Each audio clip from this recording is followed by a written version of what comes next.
Setelah hal itu terlihat, Nili dibawa oleh aura kekuatan dari gurunya, yakni aura bunga sakura, yang membawa dirinya ke dalam ingatan di kehidupan sebelumnya. Ia pun melihat dirinya di waktu itu dimarahi oleh gurunya sampai ia dijewer.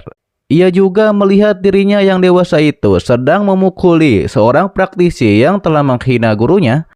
Ia pun terus berjalan hingga tiba di depan pintu gurunya. Di depan pintu tersebut, ia mengatakan bahwa dirinya telah kembali. 我回来了，师傅。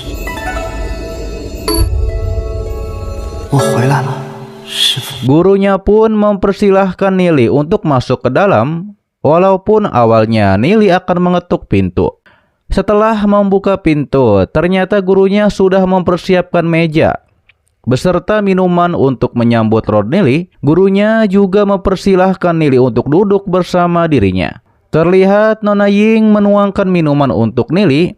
Ia juga menegaskan bahwa Nili tidak boleh bertanya tentang apapun yang ia katakan nanti. Jika Nili menanyakan hal yang tidak seharusnya Nili tahu, maka ia tidak akan menjawabnya. Ditambah lagi, Nili juga tidak perlu menanyakan hal yang harus Nili tahu, karena ia akan memberitahukannya nanti kepada Nili. Mendengar hal itu, Nili langsung mengatakan, jadi apa yang ingin disampaikan oleh kakak Ying kepadanya? Sontak saja Nona Ying langsung memukul hidung Nili, karena Nili murid pengkhianat dan masih berani memanggilnya seorang kakak. Dan itu sungguh tidak menghormati seorang guru. Mendengar hal tersebut, Nili terdiam sejenak dan mengingat di masa lalu ketika ia diobati oleh gurunya. Dan juga jelas ia ingat bahwa gurunya selalu memukul hidungnya dikarenakan Nili masih berani saja memanggil gurunya sebagai kakak. Kembali kepada Nili di masa sekarang, ia pun menangis mengingat hal tersebut. Sembari bersujud, ia pun bersyukur karena gurunya telah kembali. Nona Ying pun mengatakan pasti Nili merasa heran kenapa ia bisa tahu hal ini, karena teknik ramalan langit memang begitu misterius.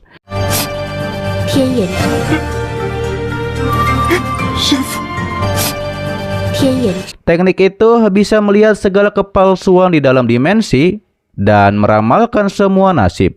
Meski dengan meramalkan semua ini, ia menghabiskan sisa kehidupan selama 50 tahun. Sontak Nili pun mempertanyakan kenapa gurunya melakukan teknik ramalan langit. Karena sebenarnya gurunya bisa menanyakan kepada dirinya tentang masa depan. Ia pun akan sukarela memberitahukan semuanya. Namun kata Nona Ying, muridnya itu masih dalam pertarungan. Ia pun mengetahui sesuatu yang ingin Nili lakukan selanjutnya adalah merebut posisi ketua sekte bulu ilahi. Nili pun membenarkan bahwa ini adalah langkah pertama dari rencananya. Ia pun harus menyelesaikan langkah ini. Gurunya pun menawarkan jika Nili ingin menjadi ketua sekte, ia bisa merekomendasikan seseorang, dan orang itu adalah Long Yuyin, yang juga adalah adik junior dari Nona Ying. Mendengar hal itu, pastinya Nili menjadi sangat marah. Disuruh bekerja sama dengan Long Yuyin, padahal ia sangat ingin menghabisi Long Yuyin. Ia juga mengatakan jika bukan karena wasiat dari gurunya, ia sudah membantai keluarga Long Yuyin di kehidupan sebelumnya. Dan ia pun tidak akan membiarkan gurunya meninggal di kehidupan ini.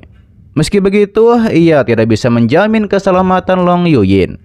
可保证不了龙羽印这灵的遗训，岂是？你想要成为宗主，可保证不了龙羽印。 Gurunya pun menduga apakah karena Long Yuyin mendesaknya untuk meninggal di kehidupan sebelumnya. Apakah karena hal itu Nili menjadi sangat marah? Tapi ini ada alasannya, itu karena dirinya lah yang telah menghabisi guru dari dirinya dan juga Long Yuyin. Ditambah lagi kata Nona Ying, karma di dunia ini sungguh misterius. Ia tidak bisa menjelaskan semuanya kepada Nili dalam sekejap. Ia juga tidak memaksa muridnya itu untuk melakukannya hingga kebajikan besar yang bagaikan air. Tapi saat ini Long Yuyin tidak bisa lagi mengancam dirinya. Mendengar hal itu, Nili mengingat di kehidupan sebelumnya.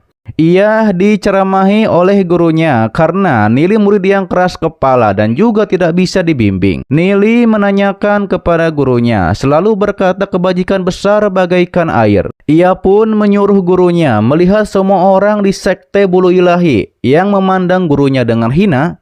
Nili bertekad setelah kekuatannya cukup, ia akan menyuruh mereka semua untuk bersujud dan meminta maaf kepada gurunya. Karena membalas dendam dengan kebahagiaan adalah kehidupan Nili. Gurunya pun menceramahi lagi bahwa manusia berjuang keras di dunia. Pada akhirnya ini hanyalah momen abadi. Namun air malah bisa mengalir deras dan menghangatkan segala sesuatu. Mendengar itu nampaknya Nili tidak mengerti. Kembali ke masa sekarang, Nili pun sudah bisa tenang. Karena melihat gurunya hidup dengan damai kali ini, sembari menghormat, Nili pun menjamin setelah ia menjadi ketua sekte Bulu Ilahi, ia pasti akan melindungi gurunya. 问您的师傅，这次看到您还平静的生活，问您的师傅。 Namun ketika Nili akan pergi keluar, gurunya pun bergumam bahwa sepertinya ia khawatir hidupnya tidak lama lagi dan tidak bisa melihat Nili menjadi ketua sekte Bulu Ilahi. Sementara Nili juga bergumam sembari menuruni tangga. Ia mengetahui banyak sekali faksi atau keluarga di bagian dalam sekte Bulu Ilahi. Konflik internal juga selalu terjadi. Dan setelah ia menjadi ketua sekte Bulu Ilahi, ia baru bisa mengatur ulang tatanan dari sekte Bulu Ilahi. Ini adalah langkah pertamanya untuk melawan Kaisar Suci. Sedangkan kini ia harus segera mencapai Ranai Vlivet. Namun tanpa disangka, ketika itu Nili melihat Long Yuyin. Ia pun menanyakan mengapa Long Yuyin ada di sini. Long Yuyin dengan sedikit malu mengatakan bahwa ia sedang mencari seseorang.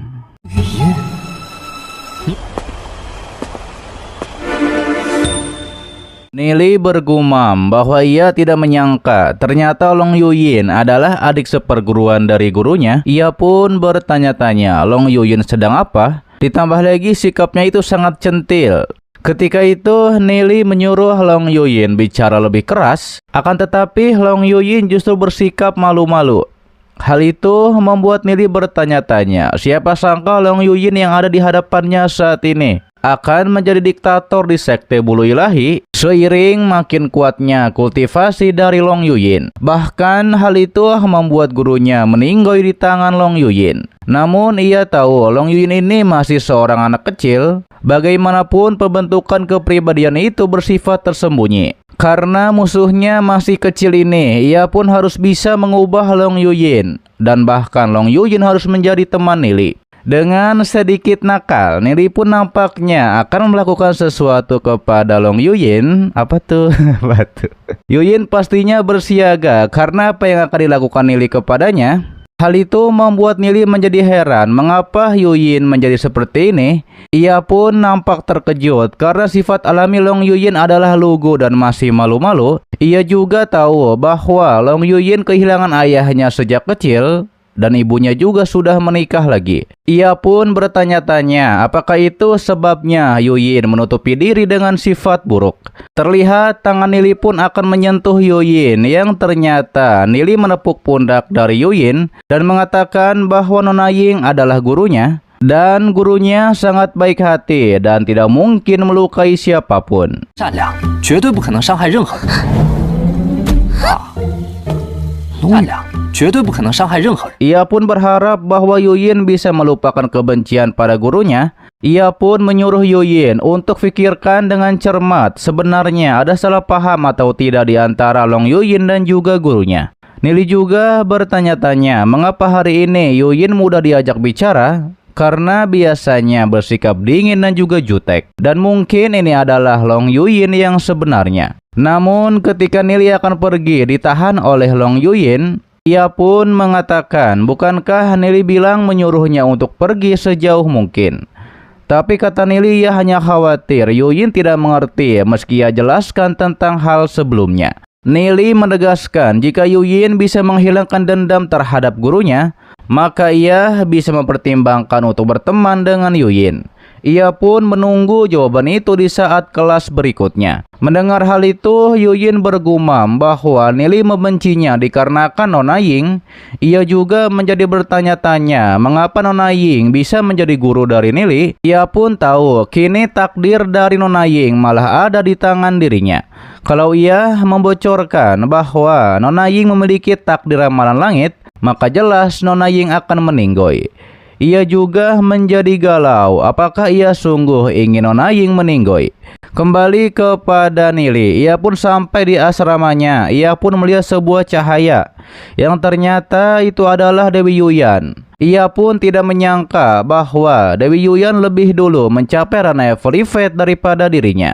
Bahkan jauh lebih kuat dari ranah Evelifet orang biasa. Sedangkan ayam kecilnya ia tidak tahu ranah apa, karena ayam kecilnya lebih banyak makan dan tidur saja. Tapi setiap bangun, aura ayam kecilnya jadi lebih kuat beberapa kali lipat. Ia juga bisa merasakan bahwa Piao akan segera mencapai ranah Evelifet dan hanya dirinya yang masih belum menembus ranah. Nili juga mengetahui bahwa energi batu roh sudah diserap oleh tanaman berambat di lautan jiwanya, dan semoga saja ini hal yang baik. Dan ia pun harus segera berkultivasi. Di keesokan harinya di kelas, terlihat guru menjelaskan pelajaran kelas hari ini lagi-lagi adalah kekuatan fisik. Guru pun menyuruh para murid untuk mencari teman latihan. Terlihat Long Yuyin nampaknya akan mengajak Nili untuk menjadi teman latihannya. Para murid yang melihat Yuyin mendekati Nili, mereka pun menduga nampaknya mereka berdua ini akan menghancurkan kelas lagi, seperti di saat mereka berdua pertama kali latihan. Namun Gubei heran melihat Yuyin berbicara dengan lembut dan mengajak Nili latihan. Ia pun heran kenapa wanita galak itu tampak tidak beres hari ini. Bahkan Piao juga berkata apakah ia sedang bermimpi. Ditambah lagi kata guru, jika konflik antara murid sekelas sudah selesai, itu sangat baik. Itu artinya ia tidak perlu lagi membuat tameng penghalang, yakni ketika Lord Nili dan juga Yuyin bertarung. Terlihat Long Yuyin mulai menyerang Nili dengan pukulannya, namun semua pukulannya ditangkis oleh Nili. Ketika itu Nili juga memberi saran. Jangkauan serangan kaki dari Yuyin jauh, tetapi kekurangan juga banyak, yakni kurang cepat. Nili pun memukul 3 tempat yang itu adalah kekurangan dari Long Yuyin. Sedangkan Yuyin tidak menyangka kekuatan Nili jauh melampaui dirinya. Dan ternyata Nili sudah berbelas kasihan sebelumnya. Ia pun mengerti bahwa ia kurang cepat dan akan menyerang sekali lagi. 这3处都是破绽。 Namun tetap saja walau ia menyerang dengan bertubi-tubi, Nili tetap bisa menghindarinya. Nili pun mengetahui bahwa arah serangan Yuyin ini tidak tepat, daripada itu tidak bisa mengenai dirinya. Dan kecepatan reaksi masih terlalu lambat. Para murid pun heran, padahal Long Yuyin sudah dipukul berkali-kali oleh Nili, tapi makin dipukul makin bersemangat. Mereka pun menduga apakah Long Yuyin ini sudah gila. Long Yuyin kembali menyerang dengan pukulannya. Nili mengetahui hanya dalam beberapa ronde singkat, Long Yuyin sudah mulai menjadi kuat, dan ia harus mengatakan jenius memang seorang jenius. Sedangkan guru akademi bergumam bahwa pemahamannya tentang perlawanan fisik bahkan tidak sebaik dari Lord Nili. Lord Nili di bos, senggol dong. Dan tampaknya tidak ada lagi yang bisa ia ajarkan kepada Nili di dalam kelas ini. Setelah kejadian itu, kata Piao, di setiap kelas Nili dan juga Yuyin selalu berpasangan dalam latihan. Sikat bos. Bahkan Long Yuyin juga meminta Nili menjadi teman latihan untuk membimbingnya. Dan kini Long Yuyin benar-benar terkesan dengan Nili. Bahkan meski Nili menegur Yuyin, Yuyin tidak membalas seperti pertama kali mereka bertemu. Akhirnya ditaklukkan naga betina merahnya. Dan bahkan sikapnya lebih lembut kepada dia dan juga Gubei. Sementara itu Hualing juga diberi pelajaran oleh anak buah dari Tuan Muda Xingyun. Dengan begitu Hualing tidak pernah lagi mencari masalah dengan Lord Nili. Di sisi lain, Murong Yu masih menunggu Nili di wilayah desa hantu. Ditambah lagi, Nili di setiap kultivasi akan menghabiskan 100 sampai 200 batu roh. Namun batu roh di saku Nili malah makin berlimpah. Tentu saja ini hasil dari memurnikan roh iblis setiap hari. Juga roh iblis darah naga di tangan Nili juga terakumulasi dengan cepat. Bahkan Piao sendiri saja sudah mencapai ranah Volivet. Hingga akhirnya hadiah dari papan peringkat jiwa suci pun tiba hari ini. 的奖励也终于来到，还有他手里的龙眼梨的麻烦，目录奖励也终于来到。 Oke guys, itu adalah dari lanjutan alur cerita Donghua Tales of the Asgard part ke-102-nya di season 8 kali ini. Untuk bagian selanjutnya atau part selanjutnya nanti akan menunggu seperti biasa 2 episode dulu ya. Dan untuk yang belum menonton part sebelumnya atau season sebelumnya silahkan cek di bawah deskripsi ya. Oke, terima kasih buat kalian yang menonton seperti ini dan selalu mensupport channel admin. Sehat-sehat buat kalian semua dan jangan lupa di subscribe agar kalian tidak ketinggalan setiap notif berikutnya. Loncengnya juga dipencet oke, agar kalian tidak ketinggalan setiap video baru lainnya. Dan sampai jumpa kembali di video selanjutnya. Till next time and bye bye. Assalamualaikum warahmatullahi wabarakatuh.